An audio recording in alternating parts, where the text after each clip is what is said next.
चल रही है अच्छी।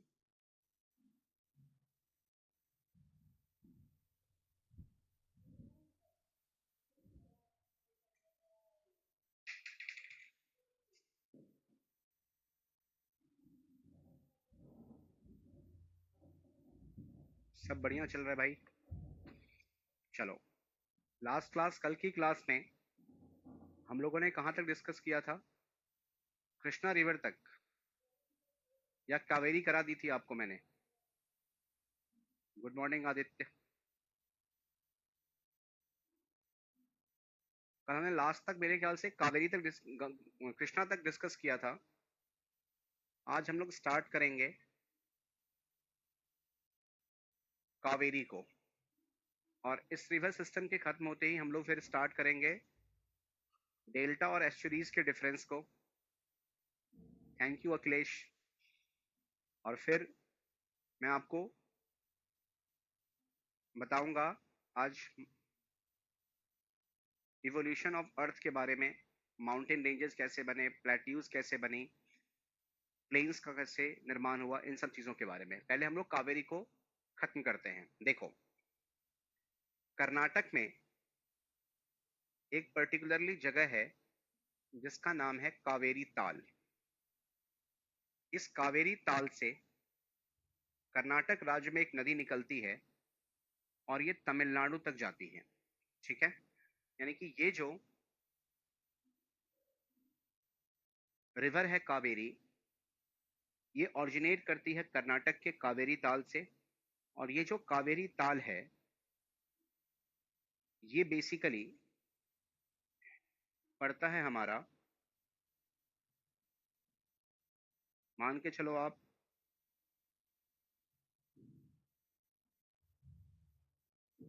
एक हिल्स है हमारा कोडागू हिल्स।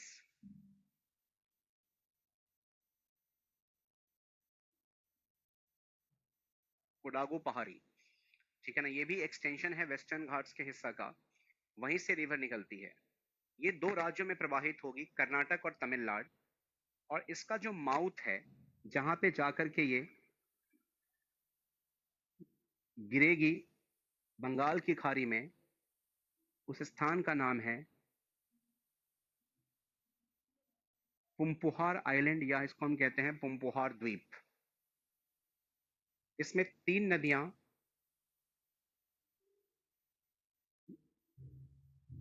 बाईं ओर से मिलती हैं और तीन इंपॉर्टेंट रिवर्स इसको ज्वाइन करेगी दाईं ओर से। यानी कि राइट और लेफ्ट दोनों ही बैंक्सों पे तीन अलग अलग ट्रिब्यूटरीज हैं इसके अंदर। अगर हम लेफ्ट बैंड की बात करें तो लेफ्ट हैंड में तीन नदियां जो हैं इसके अंदर, इसमें सबसे पहले ये जो नदी दिख रही है आपको, इसका नाम है Hemavati. This river is called the Hemavati river. Kaveri ताल से निकल रही है कावेरी। इसमें सबसे पहले नदी जो लेफ्ट हैंड से आके जुड़ती है इसको, इसका नाम है हेमवती। दूसरी नदी का नाम यहाँ पर है सिमसा। और तीसरे नदी का नाम जो है वो है अर्कावती। और नीचे से इसको तीन नदियां ज्वाइन करेगी। सबसे पहले नदी है इसमें काबिनी।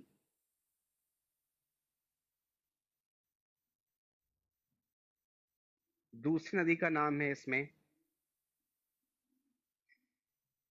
भावनी।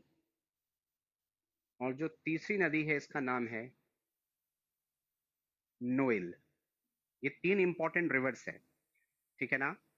कावेरी ताल कोडागो हिल्स, कर्नाटक से उद्गम होता है कावेरी नदी का। लेफ्ट हैंड से इसको ज्वाइन करती है हेमवती, सिमसा और अर्कावती। और राइट हैंड से इसमें जुड़ती है काविनी, भावनी और नोएल। स्टेट्स के हिसाब से अगर हम देखें तो राज्यों के दृष्टिकोण से केवल दो राज्यों से ये गुजरती है। एक राज्य का नाम है कर्नाटक और दूसरे राज्य का नाम यहां पर है तमिलनाडु। ठीक है, अब ये नदी जहां से उद्गम होती है कर्नाटक में, अपने उद्गम स्थान से थोड़ी दूर बहने के बाद इस नदी के द्वारा दो नदी द्वीपों का, यानी कि रिवर आइलैंड्स, दो नदी द्वीप का निर्माण किया जाता है कावेरी के द्वारा। पहले नदी का नाम है इसके अंदर, सॉरी, पहले नदी द्वीप का नाम जो यहाँ पर है उसका नाम है शिव समुद्रम। इसको भूलना नहीं है आपको, शिव समुद्रम। और दूसरी जो नदी द्वीप बनाई जाती है कावेरी के द्वारा कर्नाटक राज्य में, उसका नाम है श्रीरंगपट्टनम। श्रीरंगपट्टनम। तो आपको दो चीजें ध्यान रखनी है कि कावेरी नदी अपने सोर्स ऑफ ओरिजिन के पास, अपने उद्गम स्थल के पास दो नदी द्वीप बनाती है। एक का नाम है शिव समुद्रम और दूसरा नाम है इसका श्रीरंगपट्टनम।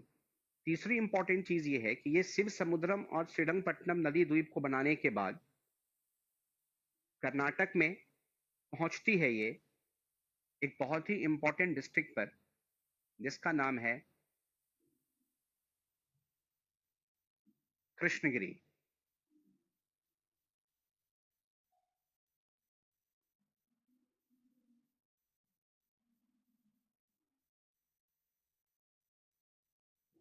अभिषेक, मैं अभी रिवर सिस्टम खत्म होने के बाद सारी चीजें आपके साथ डिस्क्लोज करूंगा कि क्या क्या चीजें इंपॉर्टेंट है एग्जाम पॉइंट ऑफ व्यू से। तो प्लीज आप थोड़ा पेशेंस रखें। Let me complete the river system, then I will take all of your queries. Please cooperate, ठीक है ना। अभी आप बिल्कुल इस पे ध्यान मत दो, अभी फिलहाल जो मैं पढ़ा रहा हूँ आप उसको पढ़ो। इसमें जो भी चीजें इंपॉर्टेंट होंगी मैं खुद ब खुद आपको बता दूंगा इसमें क्या चीजें आपको पढ़नी है और क्या चीजें इसके अंदर नहीं पढ़नी है आपको, ठीक है ना। अब ये कृष्णगिरी से निकलने के बाद ये सबसे पहले आपको एंटर करती है एक अलग अदर डिस्ट्रिक्ट के अंदर जिसका नाम है धर्मपुरी। कृष्णगिरी के बाद ये पहुंचेगी धर्मपुरी जिले में, ये धर्मपुरी डिस्ट्रिक्ट है। धर्मपुरी डिस्ट्रिक्ट के बाद इस रिवर का एंट्री होता है सालेम डिस्ट्रिक्ट में। ये पड़ता है आपको तमिलनाडु में। ये जो सालेम जिला है ये पड़ेगा आपको तमिलनाडु में। इस सालेम के बाद ये रिवर पहुंचती है आपको तंजावुर। ये लोकेशन बहुत इंपॉर्टेंट है इस रिवर के पॉइंट ऑफ व्यू से, क्योंकि जो तंजावुर शहर है तमिलनाडु का, इसको हम लोग मंदिरों की नगरी कहते हैं, टेम्पल टाउन है ये। तंजावुर जो है ये टेम्पल टाउन है, यानी कि मंदिरों की नगरी है। यहाँ बहुत सारा टेम्पल्स हैं। तंजावुर के बाद ये जो रिवर है ये पहुंचेगी आपको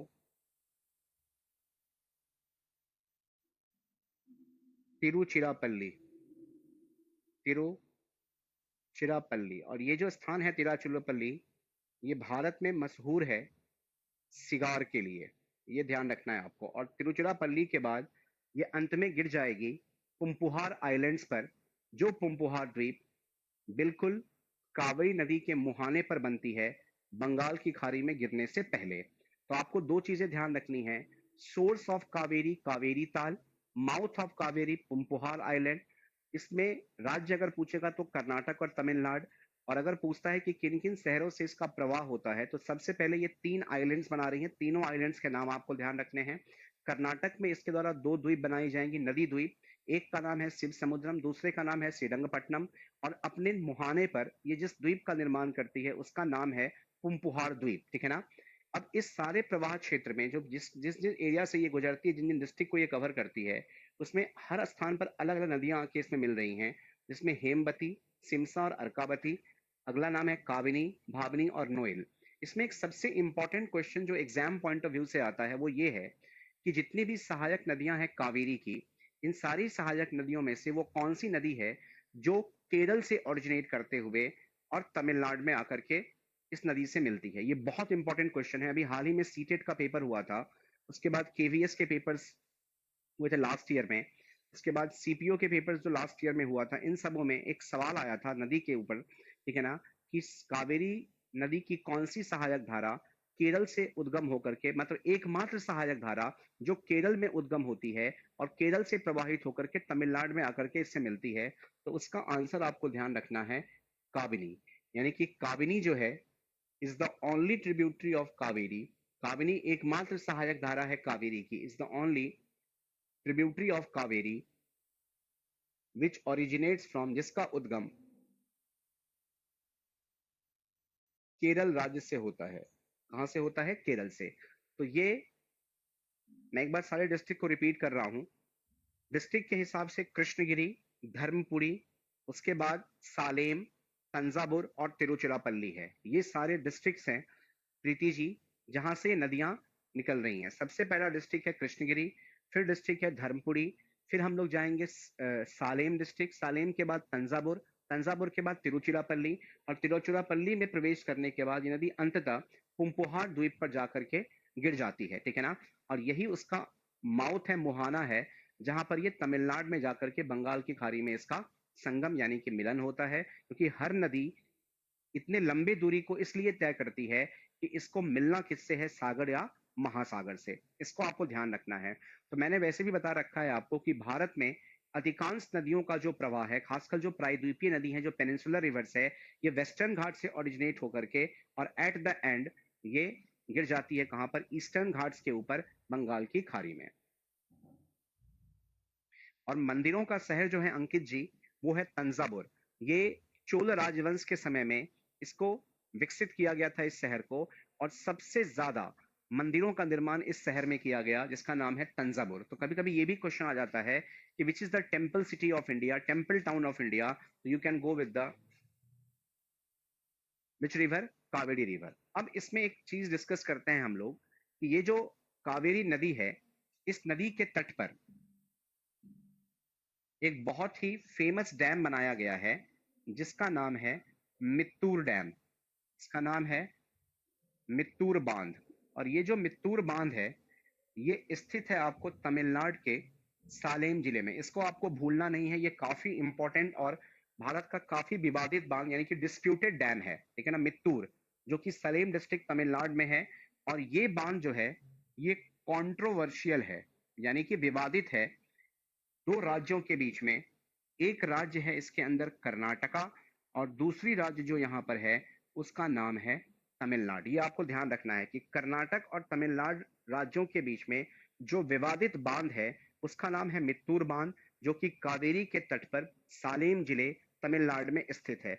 और इस डैम में, ये जो मित्तूर बांध है, इस पर्टिकुलर डैम के ऊपर एक रिजर्वॉयर यानी कि जलाशय बनाया गया है ताकि हम वाटर को स्टोर कर सकें, जिसका नाम है स्टैनले रिजर्वॉयर। ये भूलना नहीं है आपको, स्टैनले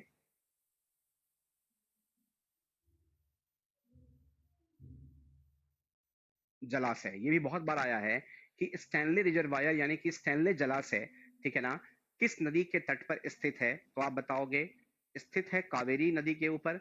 किस बांध के ऊपर है? तो मित्तूर बांध के ऊपर।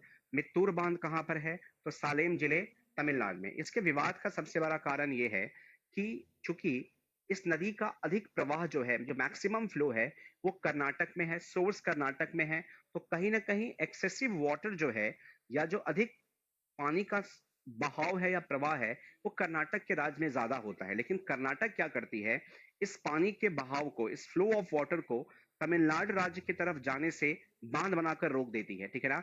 जबकि तमिलनाडु का ये कहना है कि भैया हमारे पास यही एकमात्र नदी है जिसका इस्तेमाल हम लोग पीने के पानी के लिए, सिंचाई के लिए और जल विद्युत परियोजना यानी कि हाइड्रो इलेक्ट्रिसिटी प्रोडक्शन के लिए करते हैं। तो अगर आप सारा पानी अपने तरफ रोक लोगे तो हमारे बांधों में पानी आएगा नहीं, और जब तक बांधों में पानी आएगी नहीं तब तक हम इसका उपयोग जो है वो अन्य क्षेत्रों में नहीं कर सकते। इसलिए विवादित है ये कर्नाटक और तमिलनाडु के बीच में। और दूसरी इंपॉर्टेंट चीज ये है कि आपको ध्यान रखना है कि संविधान के हिसाब से, जो इंडियन कॉन्स्टिट्यूशन है उसके हिसाब से, जो जल का विषय है, जो वाटर शेयरिंग का मुद्दा है, वो राज्य की सूची में है। और चूंकि वो स्टेट लिस्ट में होने के कारण उसमें कभी भी केंद्र का हस्तक्षेप नहीं हो सकता, या सुप्रीम कोर्ट उसमें इंटरफेयर नहीं कर सकती, जब तक दोनों राज्यों के जो उच्च न्यायालय हैं, यानी कि जो high courts of both the states है, जब तक खुद तक सुप्रीम कोर्ट को अप्रोच ना करे। यानी कि राज्य में जो जलों को लेकर के विवाद होता है वो इस कारण से होता है कि जल का विषय, पानी के विभाजन का विषय, पानी के बंटवारे का विषय जो है वो राज्य की सूची में है, और चूंकि ये राज्य की सूची में, इसलिए केंद्र चाह करके भी इसके अंदर इंटरफेयर या इसमें हस्तक्षेप नहीं कर सकती। इसलिए मित्तूर बांध जो है ये एक विवादित बांध है शेयरिंग ऑफ वाटर के कारण कर्नाटक में और तमिलनाडु राज्य के बीच में। इसलिए अगर पूछता है कि which of the following dams in India is a controversial dam between Karnataka and Tamil Nadu, you will go with the मित्तूर dam. और मित्तूर बांध के ऊपर ही कौन सा जलाशय बनाया गया है? तो स्टैनले। क्लियर है आपके लिए सब कुछ? ये कोई डाउट, कोई सवाल तो आप मुझसे फटाफट पूछो। अगर कोई भी क्वेरी है कावेरी से संबंधित तो आप इसको यहीं पर सुलझाएं, ताकि आपके हमारे बीच में कोई विवाद ना हो।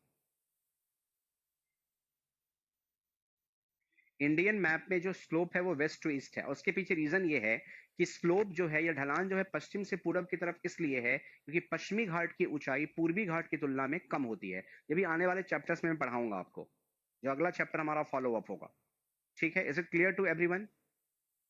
जलाशय का मतलब रिजर्वायर है अभिषेक जी, और जलाशय का मतलब ये होता है कि बेसिकली वो प्लेस डैम के ऊपर जिसमें हम एक बैरियर को यानी कि अवरोध को कंस्ट्रक्ट करते हैं, जिससे पानी को एक ही जगह पर हम अधिक मात्रा में क्या कर सके, रिजर्व कर सके, उसका भंडारण कर सके। और ये गिरेगी बंगाल की खाड़ी में।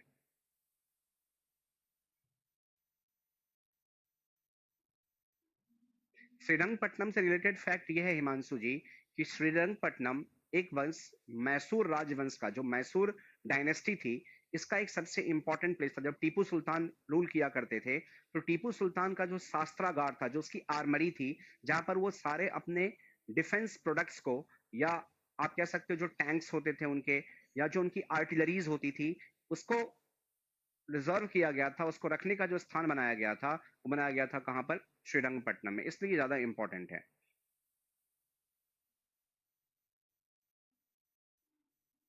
तमिलनाडु और कर्नाटक में जो ये जल का विवाद है ये बेसिकली स्टार्ट हुआ 2005 में, और उससे लेकर के आज तक ये विवाद चलती चली जा रही है। क्लियर है सब चीज? ये सारा फ्लो हो गया हमारा कावेरी रिवर सिस्टम का, जो कर्नाटक से ओरिजिनेट होकर के तमिलनाडु से प्रवाहित होते हुए पुम्बुहार आइलैंड्स पर जाकर के बंगाल की खाड़ी में समा जाती है। और सारी सहायक नदियों में से काबिनी एकमात्र ऐसी ट्रिब्यूटरी है कावेरी की, जो केरल से ओरिजिनेट होकर के तमिलनाडु में आकर के इससे जुड़ती है।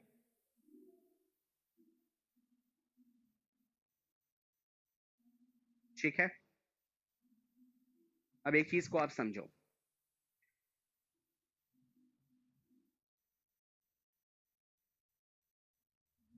दिस इज द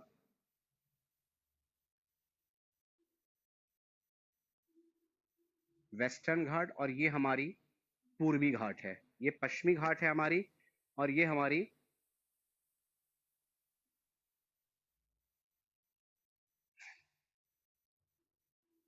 ये पश्चिमी घाट है, और ये हमारी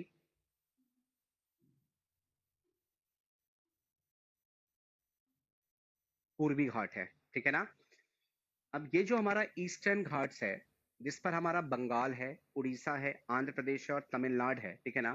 तो इन सारे स्टेट से आपको मैं अभी ये बता रहा हूं कि कौन कौन सी रिवर इंडिया में ऐसी है जो ईस्टर्न घाट्स पर जाकर के फॉल करती है या पूर्वी घाट पर जाकर के गिरती है। हम लोग चर्चा कर रहे हैं किस चीज की? ईस्टर्न घाट्स पर गिरने वाली नदियों की। ठीक है ना? तो सबसे पहले जो सबसे ऊपर से नदी प्रवाहित होकर के गिरती है बंगाल की खाड़ी में, उसका नाम है अजय रिवर, यानी कि अजय नदी।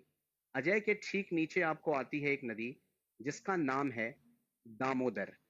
ये बंगाल से जाती है, और आपको मैंने पहले बता रखा है कि दामोदर बंगाल का शोक कहा जाता है, सौरव ऑफ बंगाल। और ध्यान रखना, इसी दामोदर नदी के तट पर 1948 में पहली सिंचाई परियोजना बनाई गई जिसका नाम था दामोदर इरिगेशन प्रोजेक्ट। दामोदर सिंचाई परियोजना। यहां से एक सवाल यह आता है कि which irrigation project was constructed in India just after independence, यानी कि आजादी के बाद भारत में बनने वाली पहली सिंचाई परियोजना किस नदी के तट पर बनाई गई? तो आप बताओगे दामोदर नदी के तट पर। और अगर ईयर पूछेगा तो बताओगे 1948। और अजय और दामोदर दोनों का जो फ्लो है ये होता है बंगाल में। मैं सारे स्टेट बता दूंगा आपको। जब हम अजय और दामोदर के नीचे आते हैं तो यहां से एक रिवर फ्लो करती है जिसका नाम है बैतरनी। मैं आपको बता रहा हूं उन सारे नदियों के नाम जो गिरती हैं पूर्वी घाट पर, यानी कि ईस्टर्न घाट्स के ऊपर।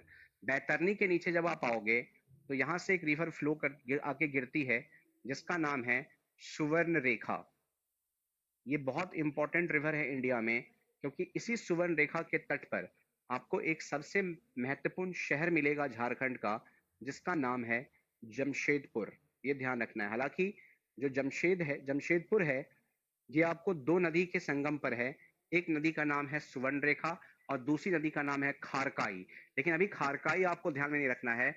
और जमशेदपुर स्टील सिटी भी है, जैसे बोकारो स्टील सिटी है वैसे भी जमशेदपुर भी स्टील सिटी है, क्योंकि इसी जमशेदपुर में 1907 में भारत का पहला स्टील उद्योग निजी क्षेत्रों में, यानी कि प्राइवेट सेक्टर में जो सबसे पहली स्टील प्लांट बनाई गई थी 1907 में, उसका नाम था TISCO, Tata iron and steel company. ये ध्यान रखना है आपको। तो सबसे ऊपर अजय आ गई, उसके बाद दामोदर आ गई, फिर नीचे बैतरनी आ गई, फिर आ गई सुवर्ण रेखा। अब इस सुवर्ण रेखा के नीचे एक नदी आके फ्लो करती है बंगाल की खाड़ी में जिसका नाम है महानदी। ये तो आपने सुना ही होगा महानदी के बारे में। और ये जो महानदी है ये फ्लो करती है आपको कहां से? उड़ीसा से। ये फ्लो करती है कहां से? उड़ीसा से। और इसी महानदी के ऊपर भारत की सबसे लंबी लॉन्गेस्ट डैम बनाया गया है। लॉन्गेस्ट डैम, सबसे लंबी बांध, जिसका नाम है हीरा कुंड। ये ध्यान रखना है आपको। जो हीरा कुंड बांध है भारत में, ये बनाया गया है महानदी के ऊपर। सिंचाई योजना का मतलब होता है अभिषेक जिस पानी का हम इस्तेमाल करते हैं इरिगेशन के लिए, खेतों में सिंचाई के लिए, वो है सिंचाई यानी कि इरिगेशन प्रोजेक्ट। अजय, दामोदर, बैतरनी, सुवर्ण रेखा, महानदी। इसके बाद एक नदी आएगी नीचे से यहां पर जिसका नाम है वंशधारा। वंशधारा। और ये जो वंशधारा है ये विभाजित करती है दो राज्यों के सीमाओं को, उड़ीसा और साथ में आंध्रा। ये ध्यान रखना है। It is this river makes the natural boundary, एक प्राकृतिक सीमा बनाती है, नेचुरल बाउंड्री बनाती है उड़ीसा और आंध्र प्रदेश के बीच में। ये क्वेश्चन यूपीएससी के सारे पेपर्स में, NDA, CDS, CPF, assistant commandant, इन सारे में बहुत आता है कि which is that river which makes the boundary between Orissa and Andhra Pradesh. आप बताओगे वंशधारा। ठीक है ना? फिर आपको पता है कि ब्रह्मगिरी से एक नदी आती है वेस्टर्न घाट से जिसका नाम है यहाँ पर गोदावरी। फिर महाबलेश्वर से एक रिवर निकलती है और गिरती है पूर्वी घाट पर जिसका नाम है कृष्णा। ठीक है ना? अब इस गोदावरी और कृष्णा के ठीक नीचे एक नदी आएगी आपको आंध्र प्रदेश में जिसका नाम है अल्लार। अल्लार के नीचे आपको यहां मिलेगा पोन्नैयार।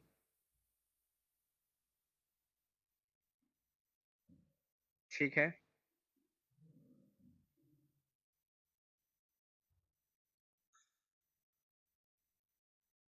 फिर एक नीचे यहाँ पे नदी आएगी जिसका नाम है पेन्नेरू। पेन्नेरू। फिर यहाँ पे एक नदी आती है कर्नाटक और तमिलनाडु के बीच में, जो भी जस्ट मैंने पढ़ाया है आपको, इसका नाम है कावेरी।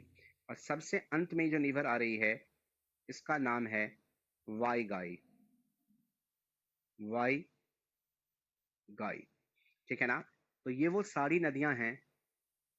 बिल्कुल रंजन जी, ये सारी नदियां जो हैं वो गिर रही हैं कहां पर? पूर्वी घाट पर। सबसे ऊपर ध्यान रखना एडीबी में सोना है। एडीबी कहते हैं एशियाई विकास बैंक को, एशियन डेवलपमेंट बैंक। तो आपको ध्यान रखना है कि एडीबी बैंक में क्या है? स्वर्ण रेखा है, जो महान बात है। तो एडीबी में सोना है बहुत अधिक मात्रा में, महान। ठीक है ना? A for Ajay, D for Damodar, B for Baitarani. सोना मतलब सुवर्ण और महान मतलब महानदी। यहां ध्यान रखना है। ठीक है ना? इसके बाद नीचे आएंगे तो वंशधारा, गोदावरी और कृष्णा याद रखना है आपको। और नीचे आपको याद रखना है पल्लार, पोन्नैयार, पेन्नेरू। और आपको एक चीज और भी ध्यान रखनी है कि गोदावरी से लेकर के और पेन्नेरू तक जो भी रिवर्स हैं, ये सारी रिवर फॉल करती हैं बंगाल की खाड़ी में। कौन से राज्य में? तो आप बताओगे आंध्र प्रदेश में। और जो आखिरी दो नदियां हैं कावेरी और वाईगाई, ये जाकर के गिरती है आपको कहां पर? तमिलनाडु में।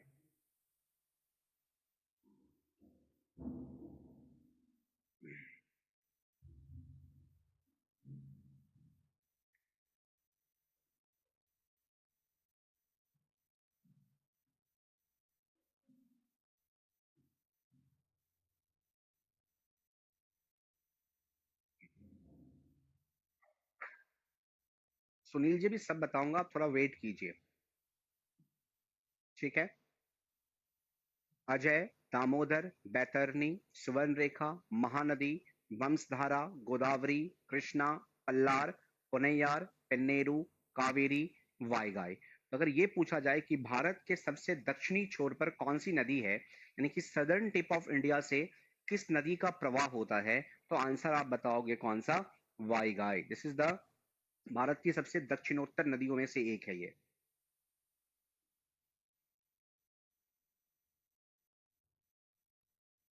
सबसे दक्षिणोत्तर नदी है, सबसे सदर्न मोस्ट रिवर है इंडिया की, जिसका नाम क्या बताया मैंने अभी जस्ट आपको? वाईगाई, ठीक है? और अगर पूछा जाता है कि आजादी के बाद सबसे पहली और जो सबसे ईस्टर्न सबसे पहली सिंचाई परियोजना किस नदी पर बनाई गई, तो दामोदर। नाम क्या है? तो आप क्या बताओगे? अजय रिवर।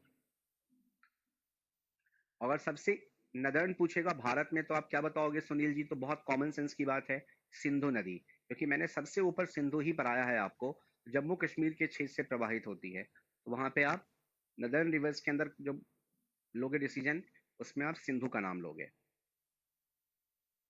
ठीक है? अब इसमें एक चीज और आपको ध्यान रखनी है कि भारत की 5 नदियां ऐसी हैं, ठीक है ना, जिसका प्रवाह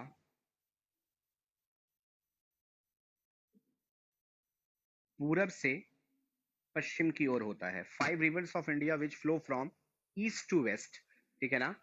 यानी कि आपको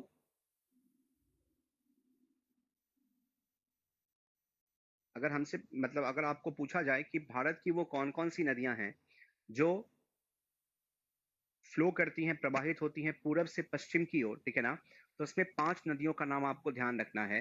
इसमें सबसे पहली नदी जो आपको याद रखनी है वो ये है, जो वेस्ट जो ईस्ट टू वेस्ट फ्लो करती है। तो इसको ऐसे भी लिख सकते हैं, वेस्टवर्ड फ्लोइंग रिवर्स, पश्चिम की ओर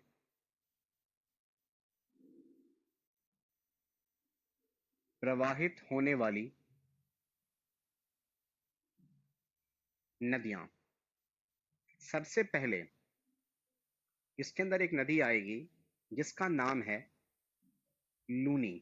लूनी जो है, इसको हम लोग कहते हैं इनलैंड रिवर, यानी कि अंत स्थलीय नदी। ऐसा इसलिए, अंतःस्थलीय का मतलब ये होता है कि जो नदी जिस क्षेत्र से उद्गम हो रही है उसी क्षेत्र में वो ड्राई भी हो जा रही है, मतलब जिस एरिया से वो ऑरिजिनेट कर रही है उसी एरिया में ये सूख जाती है, ड्राई हो जाती है, और वो अपने पानी को सागर या दूसरे अन्य नदियों तक नहीं ला पाती। उसको हम लोग क्या बोलते हैं?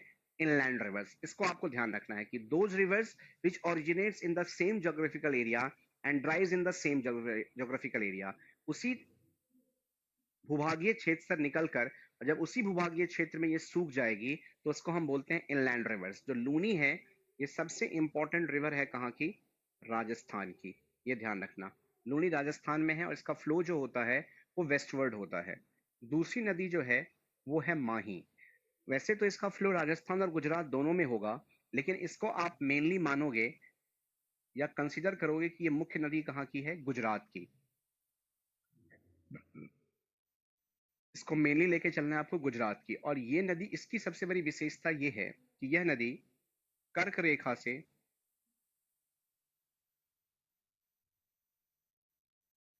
2 बार गुजरती है।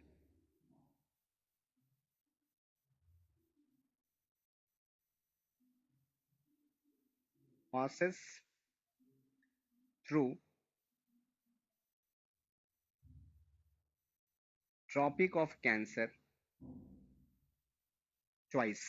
ठीक है। तीसरी नदी आपको लिखनी है यहाँ पे नर्मदा। नर्मदा भी नदी जो है हमारी भारत की, ये पश्चिम पूरब से पश्चिम की ओर आती है और इसका जो सोर्स है जहां से ये निकलती है उस स्थान का नाम है अमरकंटक। अमरकंटक, और ये है कहाँ पर? मध्य प्रदेश में। और ये मध्य प्रदेश से होकर के गुजरात में आती है और गुजरात के में आने के बाद खंबात की खाड़ी में जाके गिर जाती है। ये ड्रेन करती है अरब सागर में खंबात की खाड़ी में। चौथी नदी जो है यहाँ पर उसका नाम है तापी या ताप्ती। इसका जो सोर्स है आपको वो होता है बैतूल पठार। बैतूल पठार, बैतूल पठार। और ये भी बैतूल पठार जो है आपको मिलेगा कहाँ पे? मध्य प्रदेश में। मैं अभी आपको समझा रहा हूं कि भारत की वो नदियां जो पश्चिम से पूरब की ओर प्रवाहित हो रही है, सॉरी, पश्चिम की ओर प्रवाहित हो रही है, ईस्ट टू वेस्ट जा रही है। तो सबसे पहले मैंने बताया लूनी, जो कि एक इनलैंड यानी कि अंतस्थ नदी है। दूसरा नाम है माही, जो गुजरात से में मुख्यतः प्रवाहित होती हैं और ये कर्क रेखा से 2 बार गुजरती है। नर्मदा अमरकंटक पठार मध्य प्रदेश से निकल करके खंबात की खाड़ी में जाके गिरती है। और अगला है तापी, जो कि बैतूल पठार मध्य प्रदेश से निकलती है और ये भी खंबात की खाड़ी में जाकर के गिरेगी। ठीक है ना? ये 4 नदियां यहाँ हो गई। और जो फिफ्थ इंपॉर्टेंट रिवर है, जो 5वीं नदी है यहाँ पे, उस नदी का नाम है पेरियार। पेरियार, जो प्रवाहित होती है आपको किस क्षेत्र में? तो आप बताओगे केरल में। ठीक है, इसको आपको ध्यान रखना है।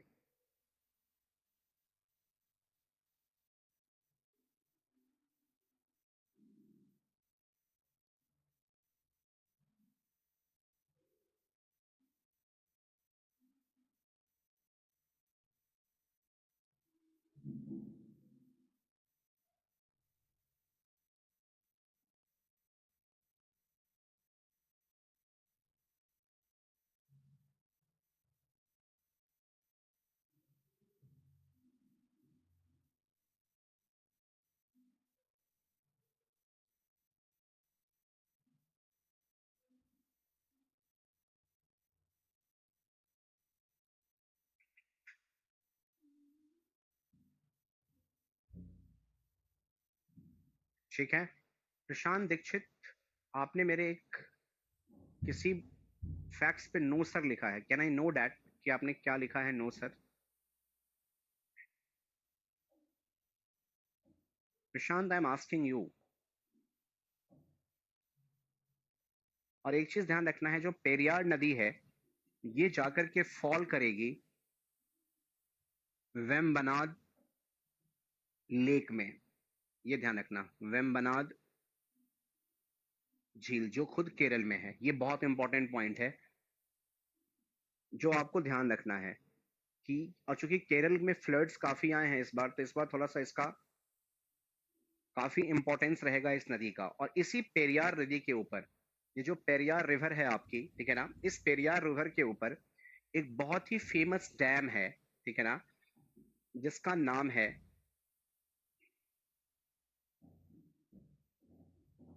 मुल्ला पेरियार डैम। मुल्ला पेरियार बांध, इसको भूलना नहीं है आपको। और इसी के ऊपर एक मूवी भी बनी थी बॉलीवुड में जिसका नाम था डैम 999। ये भी बहुत बार एग्जाम में आ चुका है। और ये जो मुल्ला पेरियार डैम है, ये भी एक विवादित विवादित बांध है आपको केरल में और तमिलनाडु के मध्य, उसी पानी के बंटवारे को लेकर के, Kerala and Tamil Nadu. It's a controversial dam.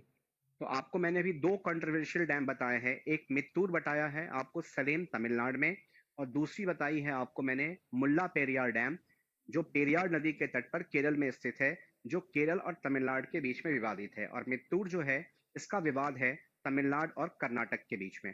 Clear है ये? ठीक है ना? तो पेरियार से काफी क्वेश्चंस आएंगे इस बार, तो उसमें 2 चीजों को ध्यान रखना कि पेरियार रिवर फ्लो करती है केरल से, ठीक है ना, इस और जाके गिरेगी ये आपको कहां पर, तो आप बताओगे वेम्बनाड लेक में। ये सबसे इंपॉर्टेंट पॉइंट है इसका कि वेम्बनाड लेक में जाकर के गिरेगी कौन सी रिवर, तो आप बताओगे पेरियार रिवर। इसको भूलना नहीं है आपको, ये बहुत इंपॉर्टेंट पॉइंट है एग्जाम पॉइंट ऑफ व्यू से। और इसी वेम्बनाड और ये जो फाइनली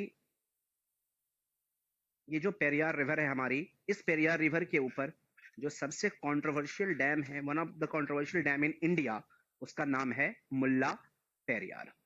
तो इसको आपको ध्यान रखना है।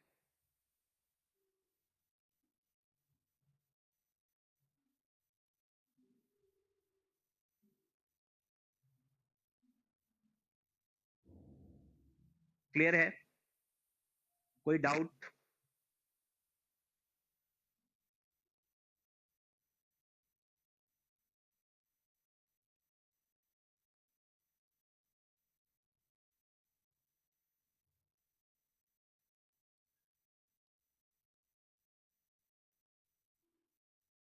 इजहार अशरफ जी, अभी जस्ट मैंने बताया था कि इसके कंट्रोवर्सी का सबसे बड़ा कारण जो है वो क्या है, शेयरिंग ऑफ वाटर के कारण। ठीक है, जब भी कोई बांध विवादित होती है दो राज्यों के बीच में, तो आपको हमेशा इसमें ध्यान रखना है कि विवाद का कारण जो होता है वो होता है क्या चीज, शेयरिंग ऑफ वाटर को लेकर के।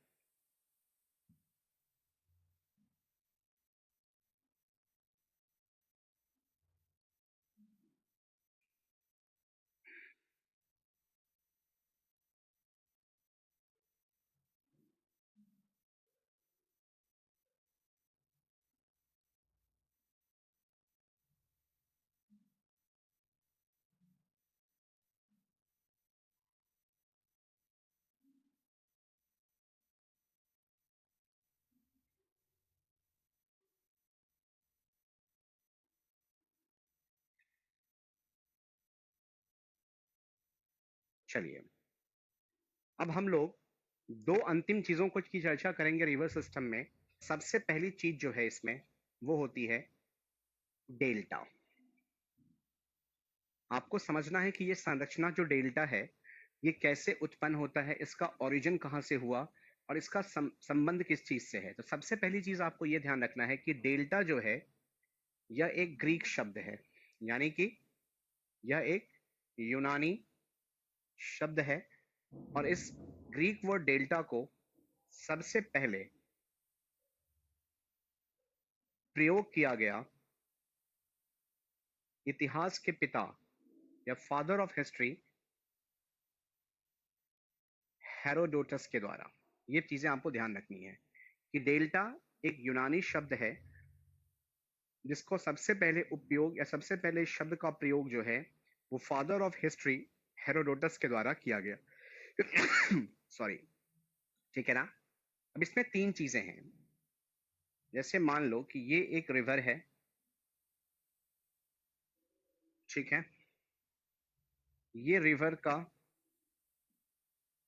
सोर्स है और ये रिवर की माउथ है, और ये वो समुद्र या सागर है जहां पर जाकर के ये नदी अपना मुहाना बना रही है। ठीक है ना, इसको ध्यान से समझना आप। अब आपको पता होना चाहिए एक चीज कि जब नदी अपने सोर्स से अपने माउथ की तरफ जाती है तो ये जो पूरा हिस्सा है इसको हम बोलते हैं कोर्स ऑफ द रिवर, या हम कहते हैं इसको basin area of the river. तो नदी अपने ऊपरी हिस्सों में जहां पर इसका स्लोप सबसे ज्यादा होगा, ढलान सबसे ज्यादा होगी, अपने सोर्स से इसके सोर्स के पास इसकी स्पीड और गति भी सबसे अधिक होगी, तो इस स्थान पर इस नदी के द्वारा जो अपर्दन क्रिया होती है, यानी कि जो इरोजन प्रोसेस होता है, वो सबसे ज्यादा किया जाता है। तो यहाँ पे इरोजन सबसे अधिक एक्सेसिव जो होगी, सबसे अधिक अपर्दन क्रिया नदी के द्वारा जो की जाती है वो उसके उद्गम स्थल पे अपने ऊपरी हिस्सों में या अपर कोर्स ऑफ द रिवर में होगा। जो मध्य का हिस्सा होता है, जो मध्य भाग है रिवर का, जहां पर द्वाब का निर्माण ज्यादा होता है, वहां पे नदियां अपर्दन जो करती है मिट्टियों का, जो इरोजन करती है सॉइल्स का या अपर्दन करती है मिट्टी का, अपने किनारों से जो काटती है, उस मिट्टी को ये सबसे अधिक ट्रांसपोर्ट करती है अपने मिडिल भाग में, क्योंकि द्वार रीजन्स में पानी ज्यादा होगा। उनकी सहायक नदियां और मुख्य नदियां मिलकर के बहुत सारा अपर्दन करेंगी, और अपर्दन किए गई मिट्टी जो है, इरोडेड किया गया जो सॉइल है, उसको ये क्या करेगी, ट्रांसपोर्ट करेगी। और जो माउथ होगा रिवर का, जो सबसे अंतिम पड़ाव है नदी का, जिसको मुखनाद कहते हैं, यहां पर इन सारे अवसादित अपर्दन किए गए मिट्टियों का, जिसका ये परिवहन करती है, ट्रांसपोर्टेशन करती है, उन सबको ला करके ये निक्षेपित करेंगी, यानी कि डिपॉजिट करेंगी कहां पर, मुहाने पर। अब एक चीज आप देखो कि जैसे जैसे हम सोर्स से माउथ की तरफ आएंगे, नदी की जो गहराई है ये घटेगी, इसकी जो डेप्थनेस है वो घटेगी, इसकी ऊंचाई जो है वो कम हो रही है, तो ढलान धीरे धीरे कम हो रहा है। इसका मतलब ये है, जो नदी की गति ऊपरी हिस्सों में होगी, वो गति कभी भी माउथ पर नहीं हो सकती, मुखनाद पर नहीं हो सकती, और यहाँ पे इसकी स्पीड सबसे कम हो जाती है। चूंकि उसके पीछे दो कारण है। पहला कारण तो ये है कि जब माउथ तक पहुंचेगी और एक लंबी दूरी को तय करके नदी आ रही है, तो ये अपने साथ जो मिट्टी ला रही है काट करके, इससे इसका जल होगा भारी। तो जब जल भारी होगा, जब पानी में ज्यादा वेट होगा, ज्यादा वजन होगा, तो उसकी स्पीड, फोर्स ज्यादा होगा, लेकिन स्पीड जो है वो धीरे धीरे क्या होगी, कम होगी। जैसे आप अगर खाली चलो बिना किसी वजन को लिए हो, को लेकर के, तो आपकी स्पीड ज्यादा होगी, लेकिन अगर आप अपने दोनों हाथों में वजन को उठा लो, तो आपकी गति थोड़ी क्या होगी, धीमी हो जाएगी, और आप कम चल पाओगे। तो वही चीज है कि नदी अपने शुरुआती दौर में, जहां पे सोर्स होती है इसकी, और जहां पे स्लोप ज्यादा होता है, स्पीड ज्यादा होती है, यहां पर ये ज्यादा इरोजन करती है। जैसे अगर व्यक्ति युवा अवस्था में हो, यूथ फेज में हो, तो उसके अंदर अधिक ऊर्जा होगी, अधिक एनर्जी होगी, तो उसके द्वारा किया गया कार्य भी ज्यादा होगा। तो वही चीज यहाँ पे है कि रिवर इरोजनल प्रोसेस को सबसे ज्यादा कैरी आउट करती है अपने अपर कोर्स में, अपने ऊपरी हिस्सों में, मध्य भाग में अपर्दन क्रिया से, या इरोजनल प्रोसेस है जो मिट्टी काट कर लाई गई है, उसका ये परिवहन करेगी। और सबसे निचले स्तर पर, सबसे निचले भाग पर, जहां इसका मुहाना होता है, और मुहाना जहां भी होगा नदी का, तो वो नदी मिल रही होती है किसके, सागर और महासागर से।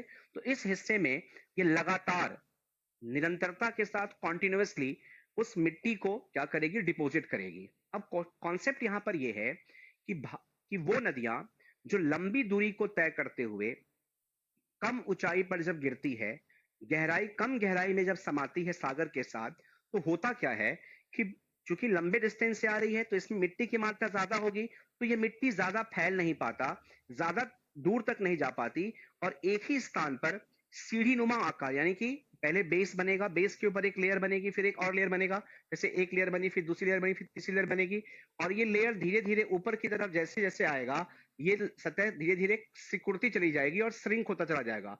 और जब ये श्रिंक होती चली जाती है, क्योंकि ये नीचे समुद्र है और ऊपर से ये नदी आ रही है, तो श्रिंक होते होते ये एक आकृति बनाती है नदी के मुहाने पर, जिसका आकार जो होता है वो होता है ट्रायंगुलर, यानी कि त्रिभुजाकार। ये जो आकृति बनती है, उन अवसादों के डिपोजिशन से वो क्या होता है, त्रिभुजाकार।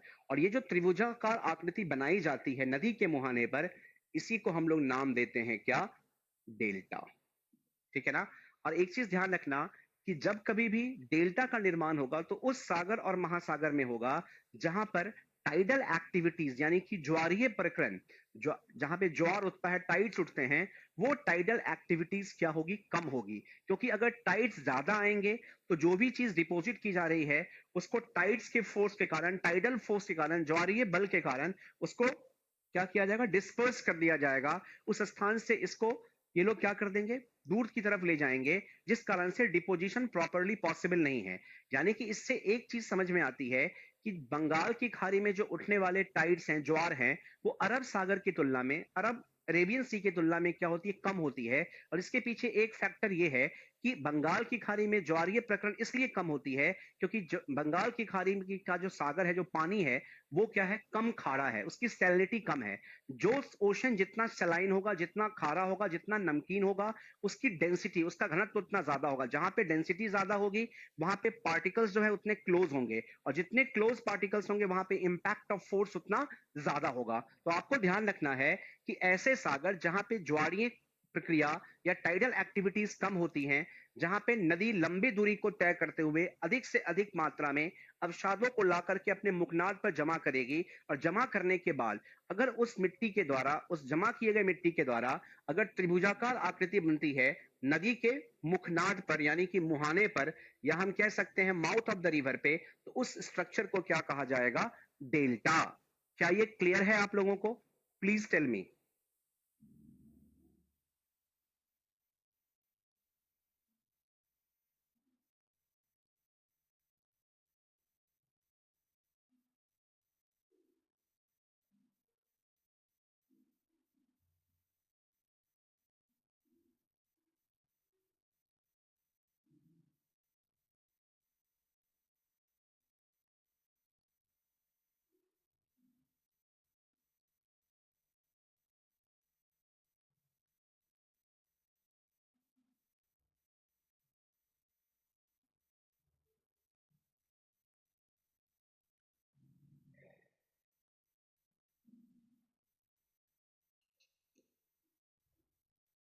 आदर्श तिवारी जी, क्या दिक्कत आई? आपको क्या समझ में नहीं आया? आप प्लीज रिपीट करेंगे मुझे?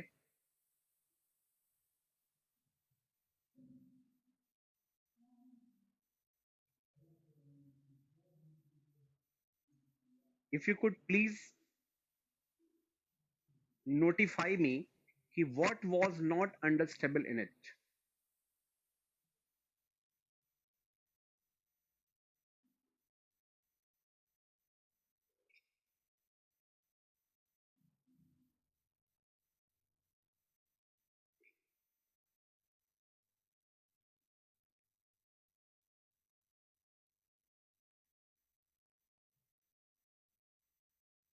देखो, एक बार फिर से सुनो आप, मैंने सिंपल एक पॉइंट बताया कि डेल्टा एक ट्रायंगुलर स्ट्रक्चर होती है जो रिवर्स के माउथ पे फॉर्म किया जाता है इरोजन, ट्रांसपोर्टेशन और डिपोजिशन प्रोसेस के थ्रू। इरोजन के थ्रू मिट्टी काटी जाएगी, ट्रांसपोर्टेशन के थ्रू मिट्टी को आगे ले जाया जाएगा, कहां तक? मुहाने तक। और मुहाने पर जब ये मिट्टी कम गहर ऊंचाई से कम गहराई पर जब एक परत के ऊपर दूसरे परत के रूप में लेयर अपॉन लेयर डिपॉजिट होती चली जाती है, ठीक है ना? और चूंकि ऐसे सागर में इसका निर्माण होता है, ऐसे सागर के मुहाने पर इसका निर्माण होता है जहां पे टाइडल एक्टिविटीज कम है, ज्वारीय प्रकरण कम होती है, तो जब ज्वार कम उत्पन्न होगा तो ऑब्वियस सी बात है कि डिपोजिशन ज्यादा होगी, और डिपोजिशन ज्यादा होगी तो बेस में डिपोजिशन ज्यादा होगा, और जैसे जैसे ये बेस ऊपर उठेगा इसकी ये धीरे धीरे ये चीजें क्या होंगी? कॉन्ट्रैक्ट करती चली जाएंगी। तो ऐसा प्रतीत होता है, ऐसा लगता है कि जब डेल्टा का निर्माण होता है तो डेल्टा का जो आकार होगा, जो स्ट्रक्चर होगा, वो ट्रायंगुलर होगा, त्रिभुजाकार हो जाएगा। ठीक है? क्योंकि आप एक चीज को अगर ज्यादा ऊंचाई से गिराओगे तो वो चीजें फैलेंगी, और जो चीजें कम ऊंचाई से गिरेगी, जिसमें ज्यादा वजन होगा, वो चीजें फैलेगी तो जरूर, लेकिन नीचे की तरफ फैलाव ज्यादा होगा। और जब नीचे का लेयर फॉर्म हो जाएगा तो नीचे के लेयर के ऊपर जब अदर लेयर्स फॉर्म करेंगी, और नीचे ऊपर क्या है? नदी जा रही है, तो नदी इस मिट्टी को ऊपर आने से रोकेगा क्योंकि वो बार बार फ्लो कर रही है, और साथ साथ मिट्टी भी ला रही है। तो जैसे जैसे हम ऊपर की तरफ जाएंगे तो ये सीढ़ी नुमा बन जाएगा। सीढ़ी नुमा बनने के क्रम में क्या है कि नीचे का बेस ज्यादा होगा, और ऊपर धीरे धीरे ये क्या होगी? इसकी जो हाइट हाइट तो बढ़ेगी, लेकिन जो विड्थ है, जो चौड़ाई है, वो धीरे धीरे कमेगी, और इस चौड़ाई के घटने से जो आकृति तैयार हो जाती है वो क्या हो जाता है? ट्रायंगुलर। तो आपको ध्यान रखना है कि जो जो भी स्ट्रक्चर ट्रायंगुलर फॉर्म के रूप में माउथ ऑफ द रिवर में नदियों के अपर्दन के द्वारा काट कर लाई गई मिट्टी के परिवहन से जब उसको डिपॉजिट करके फॉर्म किया जाता है, तो उस आकृति को, उस संरचना को नदी के मुहाने पर हम क्या कहते हैं? डेल्टा। टाइड्स अभी पढ़ाऊंगा आपको सोलर सिस्टम में। फिलहाल आपको ध्यान रखना है कि टाइड्स जब भी फॉर्म होगा, टाइड्स का जब भी निर्माण होगा, तो टाइड्स तब फॉर्म होता है जब अर्थ और मून, यानी कि पृथ्वी और चंद्रमा दोनों गुरुत्वाकर्षण का खिंचाव लगाती है सागर के ऊपर, तो उससे ज्वार उत्पन्न होता है। फिलहाल आप ये समझो।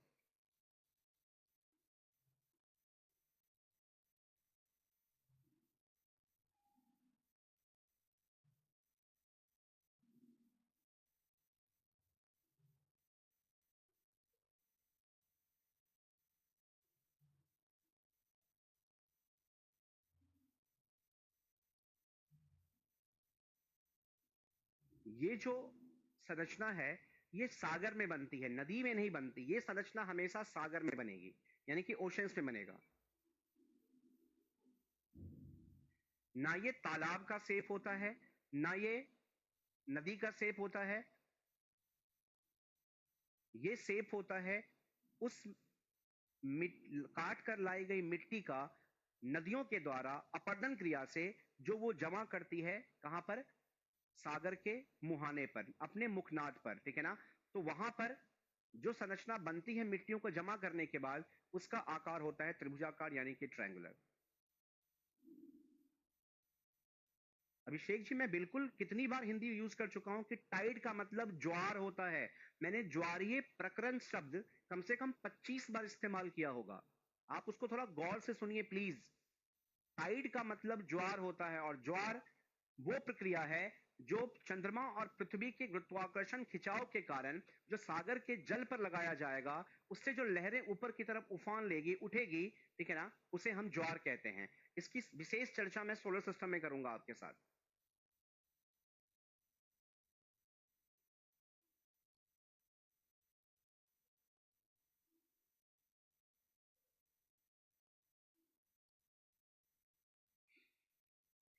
ठीक है, पहले ये कॉन्सेप्ट समझ में आया आपको? सिंपल वन लाइन डेफिनेशन ये याद रखना है कि deltas are the geomorphological structures formed at the mouth of the river in the form of triangle by the process of erosion, transportation and deposition. यानी कि डेल्टा नदियों के मुखनाद पर निर्मित एक भू आकृति संरचना है जो अपर्दन, परिवहन तथा निक्षेपण क्रिया के द्वारा बनाई जाती है, और ऐसे सागर में बनाई जाती है जहां पर ज्वारीय प्रकरण यानी कि टाइडल एक्टिविटीज कम होगी, क्योंकि जहां पे टाइडल एक्टिविटीज ज्यादा होगी वहां पे डिपोजिशन ऑफ एलुवियल्स या सॉइल जो कैरी किया जा रहा है, जो लाया जा रहा है नदियों के अपर्दन क्रिया के द्वारा, वो सही रूप से जमा नहीं हो सकती। इसलिए जहां पर ज्वारीय प्रकरण कम होगी, ऐसे सागर में जो शांत सागर होगा, जो काम ओशंस होंगे, जो पीसफुल ओशन होगा, और पीसफुल का संदर्भ यहां पे इस बात से है कि वहां पर ज्वारीय प्रकरण की संभावना बिल्कुल नग्न होगी, बिल्कुल कम होगी। तो वहां पर निर्माण जो होगा वो किसका होगा? डेल्टा क्षेत्र का। एक नदी एक से ज्यादा डेल्टा नहीं बना सकती। नदी एक बार एक ही डेल्टा बनाएगी, लेकिन डिपेंड करेगा कि डेल्टा बन सकता है एक नदी के द्वारा एक से ज्यादा अगर किसी क्षेत्र में नदी अगर कम फ्लो कर रही है, उसमें अगर फ्लो कम है, प्रवाह कम है, आगे की तरफ प्रवाहित नहीं हो रही है, तो जहां तक उसकी मिट्टी लाई जा रही है और वही मिट्टी वहीं अगर जमा हो गई तो डेल्टा बन सकता है। This area is not like mountains, Himanshu ji. Why you people are not trying to understand one thing? ये तो केवल एक पिक्टोरियल रिप्रेजेंटेशन मैंने दिया है। It's not the shape of a mountain. ये किसी पर्वत का आकार नहीं है। ये चीजें बार बार पानी के लहर से धुलती भी रहती है और बनती भी रहती हैं। आप इसको ऐसे ध्यान रखो। और ये स्ट्रक्चर मैंने ये दिखाया ना कि ये रिवर जा रही है, ये नीचे में हमारा सागर है, ठीक है ना। तो ये संरचना कभी भी नदी में नहीं बनेगी, नदी के नीचे सागर में बनेगी, और हमेशा नदी के कहां पर बनेगी? माउथ पे, यानी कि मुखनाद पर।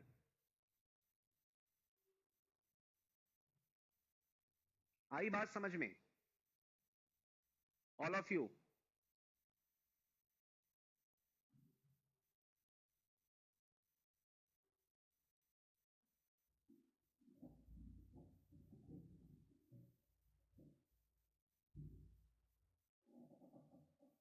No, it's not about sorry. You have, if you have any of the doubt, you can ask me and I will clear it till the end, जब तक आपको वो चीज समझ में ना आ जाए।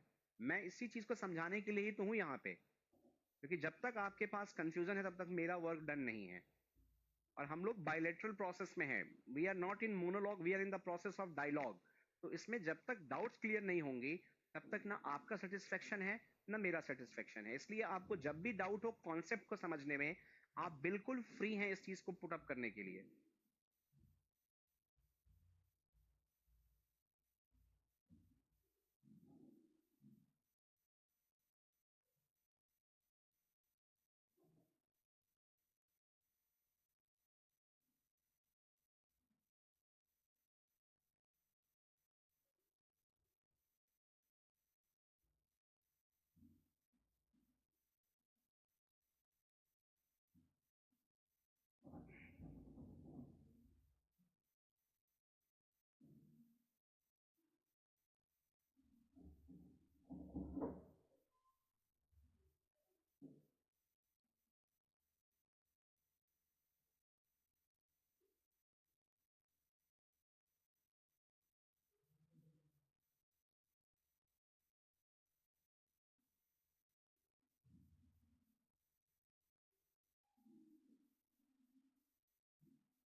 ठीक है,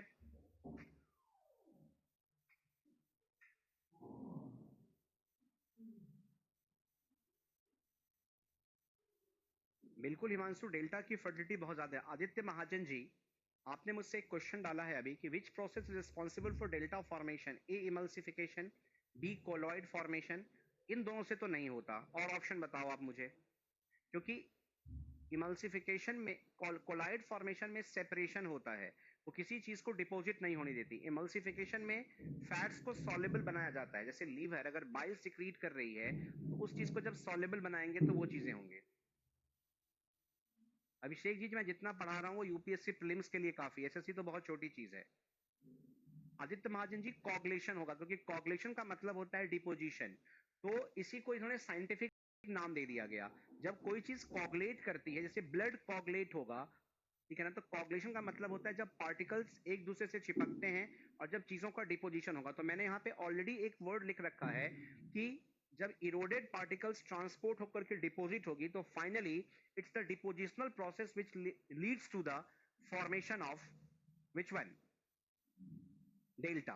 तो अगर कोई भी ऐसा ऑप्शन जो डिपोजिशंस को कोरिलेट कर रहा हो, डिपोजिशंस के बिल्कुल नियर बाई हो, तो वो डिपोजिशनल प्रोसेस डेल्टा के फॉर्मेशन में हेल्पफुल होगा।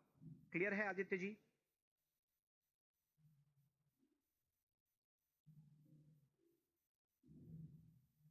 क्योंकि ये डिपोजिशनल प्रोसेस होती है सॉइल की, उन एलुवियल्स की, जिसको इरोड करके रिवर्स जब लाती है माउथ पे और जब वो डिपॉजिट करती है तब जा करके इस डेल्टा का निर्माण होता है। तो अगर साइंटिफिक टर्मिनोलॉजी में अगर कोई ऑप्शंस दिया जा रहा है, then the soil in delta is moist, obviously it will be moist and sticky because it is always submerged in water, isn't it? ठीक है, अब इसमें एक चीज और ध्यान रखो, एक सबसे रिमार्केबल पॉइंट ये है कि इंडिया में जो भी रिवर वेस्ट टू ईस्ट की तरफ फ्लो करेगी, यानी कि पश्चिम से पूर्व दिशा की ओर प्रवाहित होगी, वो मुख्य रूप से निर्माण करती है किस चीज का? डेल्टा का।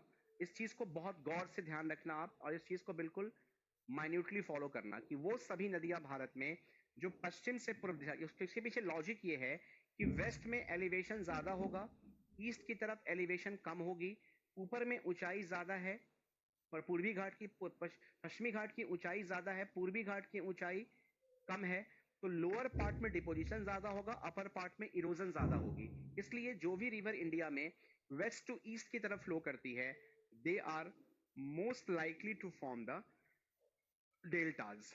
ये एक मेरा लॉजिक है, ये किसी बुक का लॉजिक नहीं है। और जब आप इसको फॉलो करोगे और आप अपने ऑप्शंस को इस पे यूज करोगे तो कोई भी ऑप्शंस आपका रॉन्ग नहीं होगा। इसको आपको ध्यान रखना है कि mostly those reverse in India which flow from west to east are known to form the deltas at the mouth of the river.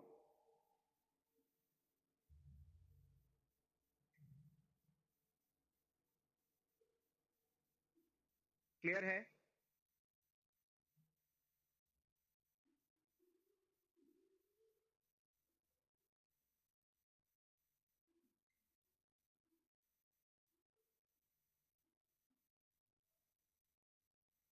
Everyone, is it clear now?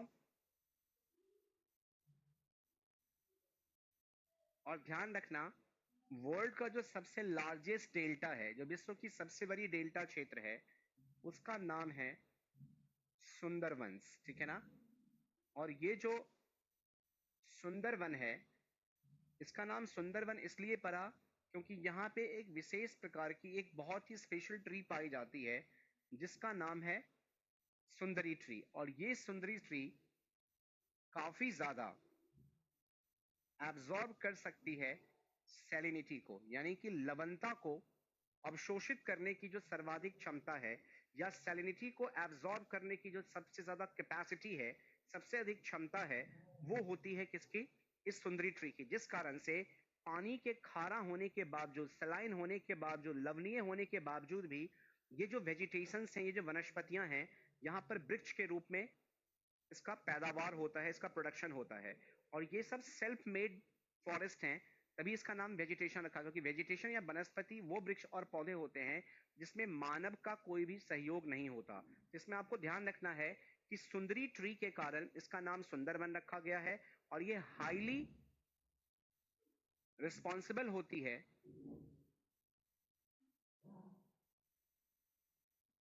किस चीज के लिए? सैलिनिटी को एब्जॉर्ब करने के लिए। और आपको मैंने पहले एक चीज क्लियर कर रखा है कि किसी भी सी और ओशंस की जो सैलिनिटी होती है वो बढ़ती है इस कारण से जब उस सागर के अंदर या ओशंस के अंदर सबसे ज्यादा इरोडेड सॉइल्स का डिपोजिशन होगा, क्योंकि जो सॉइल्स इरोड होकर के आती है नदी के द्वारा उसमें सोडियम, पोटेशियम, कैल्शियम की मात्रा होती है।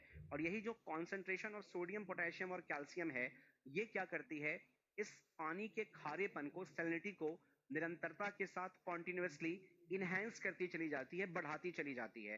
तो आपको इसमें ध्यान रखना है कि अगर नदियों का इरोजनल प्रोसेस बढ़ गया, अगर ग्लेशियर्स ज्यादा मेल्ट करने लगे, और ग्लेशियर्स तब मेल्ट करेंगे जब एमिशन ऑफ कार्बन ज्यादा होगा, तो अधिक कार्बन के उत्सर्जन से जब अधिक हिमनाद पिघलेंगी तो रिवर्स का फ्लो बढ़ेगा, इरोजन बढ़ेगी, ज्यादा डिपोजिशन होगा और सैलिनिटी ऑफ द सी बढ़ती चली जाएगी।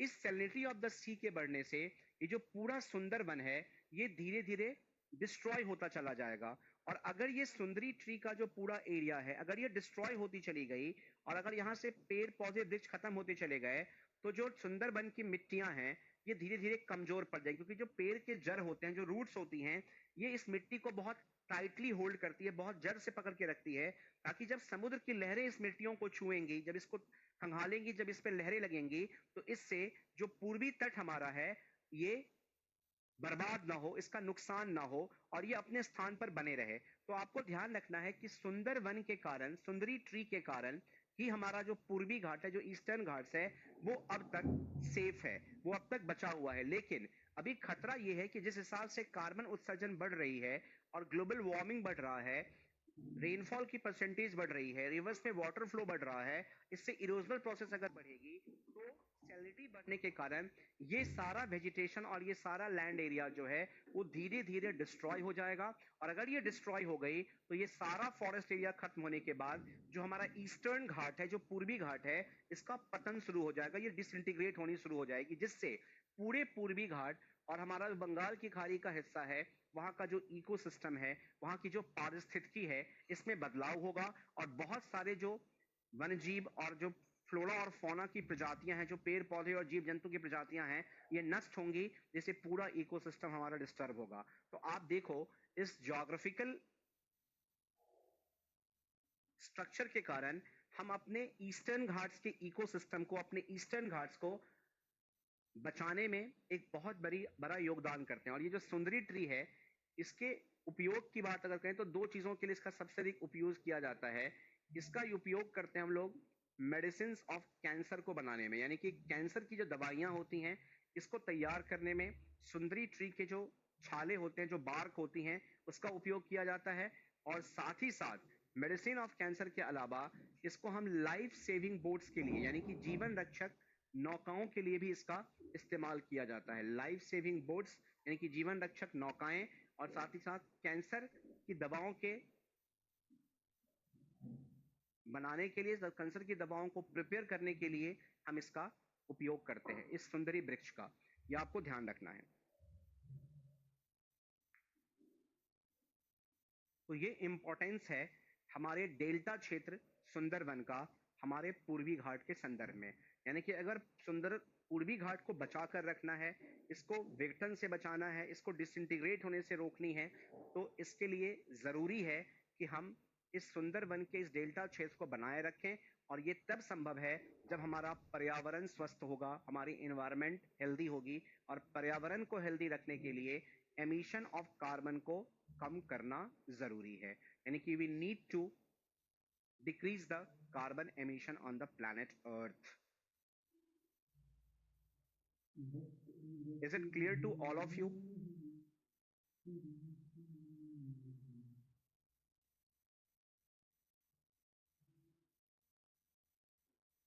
एक चीज बताइए अभिषेक जी, अगर किसी मिट्टी में लवणता बढ़ जाए, नमक की मात्रा बढ़ जाए, तो क्या वो फर्टाइल होगा, उर्वरक होगा? नहीं होगा ना, बंजर बन जाएगा।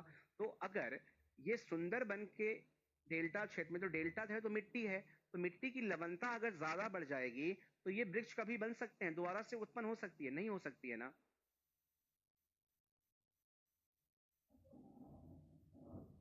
Exactly, Aditya. Delta is at the mouth of the river and basin is along the sides of the river. You are right. Abhishek clear हुई बात?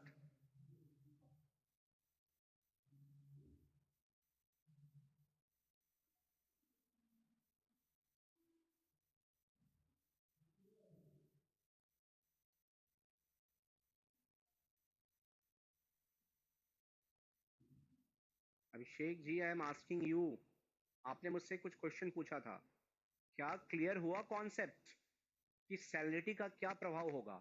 अगर मिट्टी लवणीय हो गई, सलाइन हो गई, तो ऑब्वियस सी बात है उसका जो फर्टिलिटी है वो धीरे धीरे घटता चला जाएगा.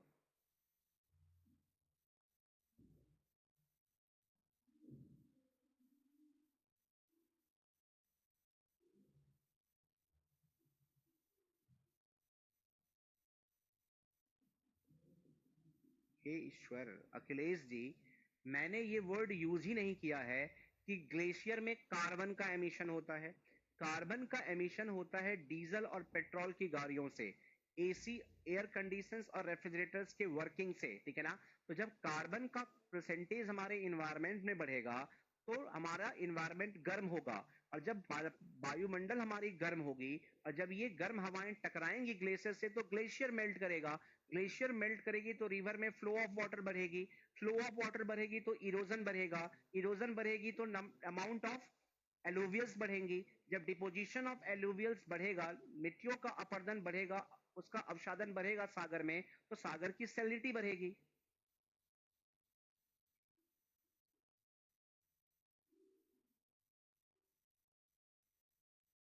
ठीक है?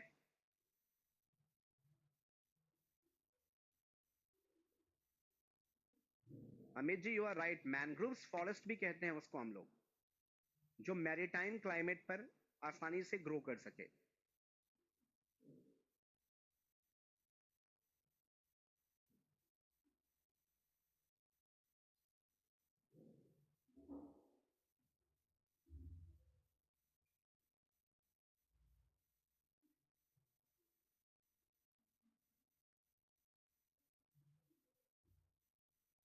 Clear everything? Shall I proceed?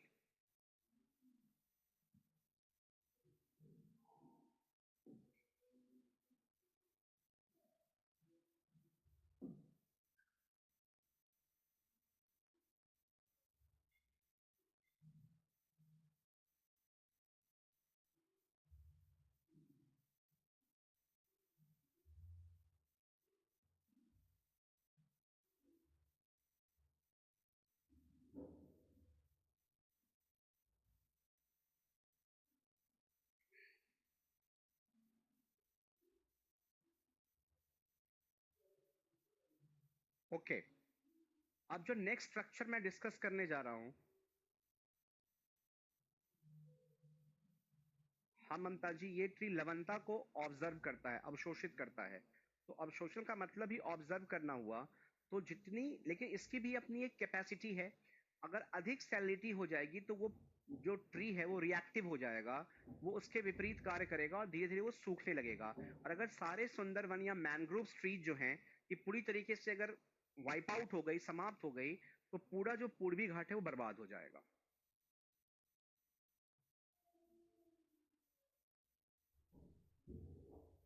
Next is estuaries.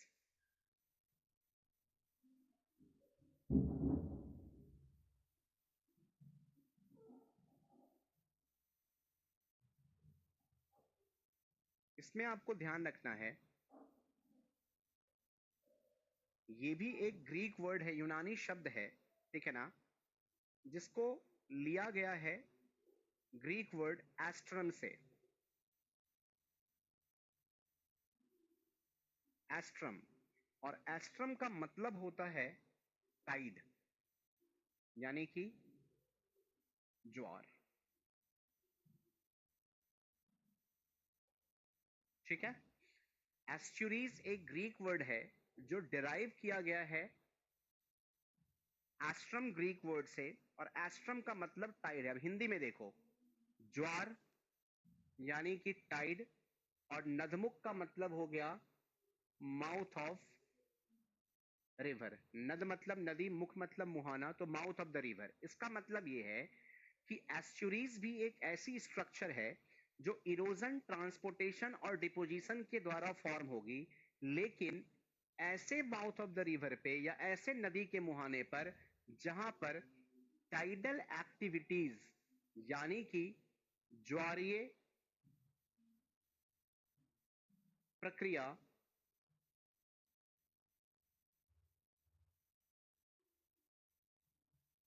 अत्यधिक होगी, ये ध्यान रखना है। यानी कि जो एस्चुरीज है, ठीक है ना, इसका जो फॉर्मेशन होगा वो ऐसे माउथ ऑफ द रिवर पे होगी जिन ओशंस के अंदर टाइडल एक्टिविटीज ज्यादा होगी, और टाइडल एक्टिविटीज ज्यादा वहां पर होगी जहां पर लवणता यानी कि जो सैलिनिटी है वो क्या होगी, हाइयर, यानी कि अत्यधिक होगी। और हमें पता है कि अरब सागर, जो अरेबियन सी है, यहां पर अफ्रीकन, ईस्टर्न अफ्रीका, जो पूर्वी अफ्रीका का तट है, उससे काफी नदियां आकर के गिरती हैं। सिंधु जो सबसे लंबी नदी है वो आकर के गिरती हैं, ठीक है ना। और भी बहुत सारी नदियों का इसमें प्रवाह होता है, इसमें फ्लो होता है, जिस कारण से अरेबियन सी के अंदर जो डिपोजिशन है एलुवियल्स का या सॉइल्स का, वो काफी अधिक मात्रा में होता है। अब जब जहां पे डिपोजिशन ऑफ सॉइल और एलुवियल्स ज्यादा होगी, तो मैंने पहले ही बताया था कि जहां पे अवसादन क्रिया ज्यादा होगी, जहां पे depositional process of alluvials and soil ज्यादा होंगी, तो उस सॉइल के अंदर जो कंटेंट होता है, जो मात्रा होती है सोडियम, पोटेशियम और कैल्शियम के होने के कारण, वो उससे उस पानी की लवणता को, खारेपन को, सैलिनिटी को लगातार क्या कर देती है, बढ़ा देती है, ठीक है ना। जिस कारण हम लोग यहाँ पे एक चीज को परसीव कर सकते हैं, एक चीज को अच्छे से समझ सकते हैं कि ऐसी सागर, ठीक है ना, जहां पे लवणता ज्यादा होगी, जहां पे टाइडल, अब जब टाइडल एक्टिविटी ज्यादा हो रही है तो ऑब्वियस सी बात है कि जो भी चीज मिट्टी अपर्दन क्रिया के द्वारा काट कर डिपॉजिट की जाएगी, उसका क्या होगा, डिस्पर्सल होगा। डिस्पर्सल का मतलब ये होता है कि ये घोड़े का नाल देखते हैं तो उसमें अलग अलग छेद होती है सब स्थानों पर, ठीक है ना, और फिर चारों एरिया घिरा होता है। तो ऐसा माना जाता है कि जो संरचना ज्वारनदमुख बनाती है, उसकी जो आकृति होती है वो घोड़े के नाल के समान होता है।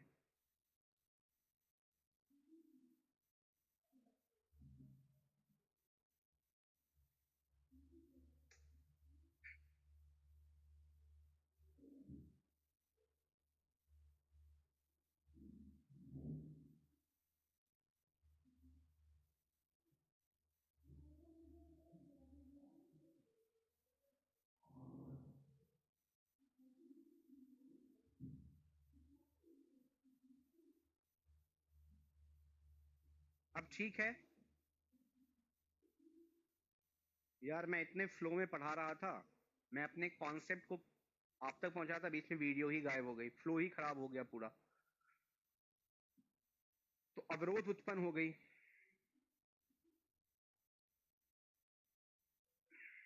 तो मैं ये कह रहा था कि जब इरोजन, ट्रांसपोर्टेशन और डिपोजिशन से जो मिट्टी काट कर लाई जाएगी और जमा की जाएगी ऐसे सागर के मुहाने पर, ऐसे माउथ ऑफ, ऐसे ओशंस के माउथ पे जहां पे टाइडल एक्टिविटीज अगर ज्यादा हो, ज्वारीय प्रक्रिया ज्यादा हो, अत्यधिक हो, तो उस अधिक ज्वारीय प्रक्रिया के कारण जब ये मिट्टी एक स्थान पे ना रुक करके जब अलग अलग हिस्सों में क्या होगी, बटेगी, तो उसके द्वारा इस मिट्टी के अलग अलग स्थानों पर बटने से, डिस्पर्स होने से, या हम कह सकते हैं विस्थापन होने से एक आकृति बनती है जो घोड़े के नाल के समान होती है, ठीक है ना।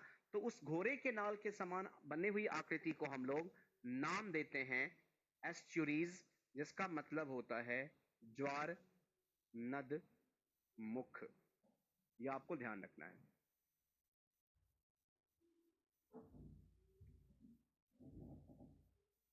आई बात समझ में? तो ये कॉन्सेप्ट है एस्चुरीज का। और इंडिया में जो भी नदियां अरब सागर में गिरेंगी, जो अरेबियन सी में फॉल करेंगी, वो बनाती हैं एस्चुरीज को। तो यहां पे हम एक कॉन्सेप्ट लिख सकते हैं कि जो river east to west flow करेगी, पूर्व से किसकी ओर, पश्चिम की ओर, ठीक है ना, उसके द्वारा निर्माण किया जाएगा ज्वार नद मुख का। ये ध्यान रखना है। तो आपको सिंपली ध्यान रखनी है कि एस्चुरीज वो भू आकृति संरचना है या जियोमॉर्फोलॉजिकल स्ट्रक्चर है जो उस माउथ ऑफ द रिवर पे फॉर्म होगी जिस सागर अथवा महासागर में ज्वारीय प्रक्रिया यानी कि टाइडल एक्टिविटीज ज्यादा होती है, और ज्यादा टाइडल एक्टिविटीज के कारण जो डिपोजिटेड एलुविल्स है, जो निक्षेपित अवसाद है, उसके विस्थापन के कारण, उसके डिस्पर्सल के कारण, उसके डाइवर्जन के कारण एक स्ट्रक्चर बनती है जो हॉर्सशू शेप्ड होती है। इसलिए उस हॉर्सशू शेप्ड स्ट्रक्चर को हम लोग एक नाम देते हैं एस्चुरीज। और वैसे भी इसके मीनिंग से, इसके टर्मिनोलॉजी से ही क्लियर है कि एस्चुरीज वो स्ट्रक्चर है जो ज्वार नदमुख कहलाती है, यानी कि ऐसा नदी का मुहाना जहां पर टाइड्स क्या होंगे, ज्यादा होंगे।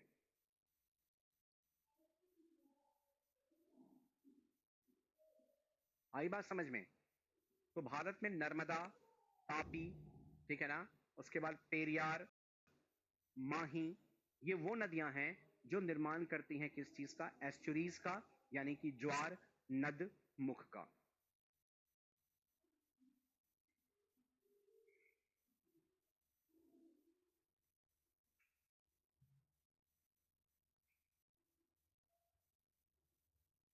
Everyone, is it clear to all of you?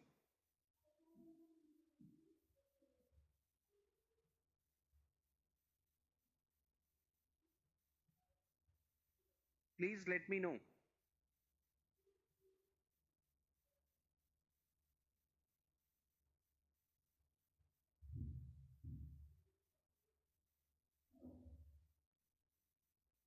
Okay, thank you so much. Okay, तो ये सारी कहानी हो गई हमारे रिवर सिस्टम की। आज की क्लास आपकी 1 बजे तक ही थी, तो मैं इस क्लास को आज यहीं पर वाइंड अप करूंगा, और अगली क्लास में हम लोग पढ़ेंगे माउंटेन रेंजेस, प्लेट्यूज और रिवर और प्लेन्स एरियाज के बारे में। ठीक है ना? इजहार अशरफ जी, आज आपकी क्लास 1 बजे तक ही स्केड्यूल थी, 12:55 हो चुका है, और मुझे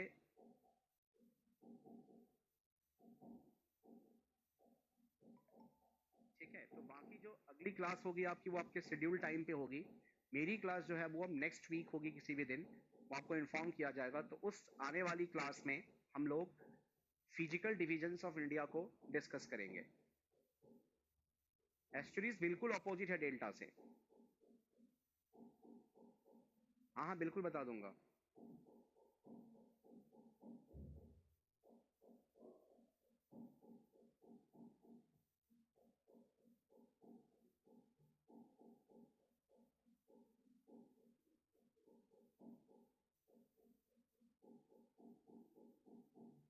यार, जब तक जहां तक कोर्स की बात है, ये तो आपको एडमिन ही बता पाएंगे कि कब तक कंप्लीट होगा, बिकॉज बाकी मुझे बाकी सब्जेक्ट्स का स्टेटस पता नहीं है, लेकिन मैं अपने सिलेबस को बिल्कुल ऑन टाइम करूंगा।